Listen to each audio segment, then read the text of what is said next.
memnu hakların iadesi, yani yasaklanmış hakların iadesi kararı kesinleştikten sonra biz bu evraklarla Yüksek Seçim Kurulu'na başvurduk.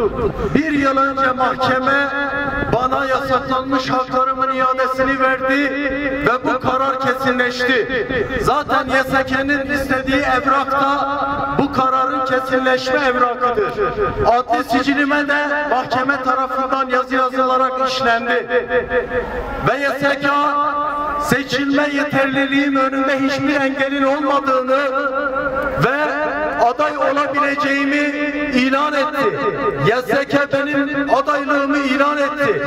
Ve ben Neslihan Eş Başkanımızla birlikte halkın özgür iradesiyle Van halkının 245.000 oyuyla Van Belediye Eş Başkanı seçildi.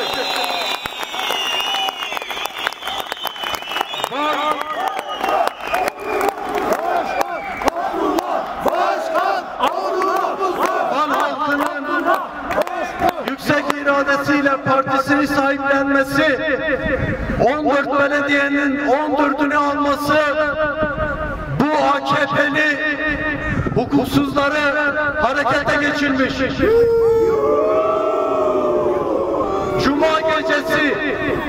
Cuma gecesi hiçbir yetkisi olmamasına rağmen kanunsuzluk yapıyorlar biliyoruz, ama kesinleşmiş bir kararı hiçbir yetkisi olmamasına rağmen mahkeme 2 gün önce gece bu kesinleşmiş kararı başsavcılığın talimatıyla ortadan kaldırmış.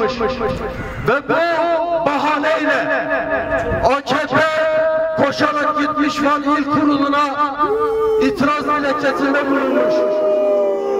Peki ben adaylık başvurusu yaptığım zaman siz neden itiraz etmediniz?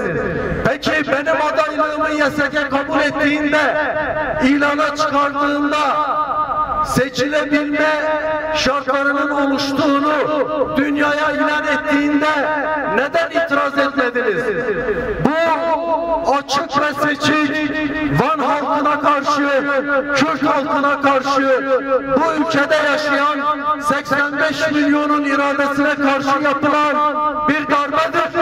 Bunun benim şahsımla, benim ismimle bir alakası yok. Biraz hukuka inanan, halkın iradesine inanan, vicdan sahibi herkes bu hukuksuzluğun karşısında durmalı. Biz halkımızın özgür iradesine seçildik.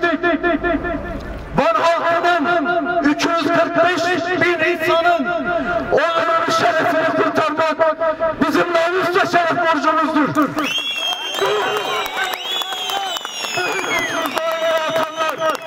Bu halkın iradesini ezerek o koltuğa oturmayı düşünenler, burada haykırıyorum. Eğer benimki oğlum aman olmuşsa, ben bunu kabul edersem ben şerefsizim. Bu kadar şerefsizlik, bu kadar hukuksuzluğa, her sivil toplum örgütü, vicdanı olan, haysiyeti olan herkesin bu tuzağa, bu kumpasa karşı çıkması gerekiyor. Biz halkımızın iradesini her yerde savunacağız. Sokakta savunacağız, parklarda savunacağız ve halkımıza çağrı yapıyoruz. İradenize sahip çıkın. İradenizle olmayan bu insanlara fırsat vermeyin. Biz hukuksuzluğa karşı çıkacağız. Biz sizin iradeniz hukuki olarak da tecelli edene kadar bu yanlış karar hukuktan, YSK'den dönene kadar biz hakkımızı arayacağız. Asla boyun eğmeyeceğiz. Asla boyun eğmeyeceğiz. Tekrar sizlere teşekkür ediyorum.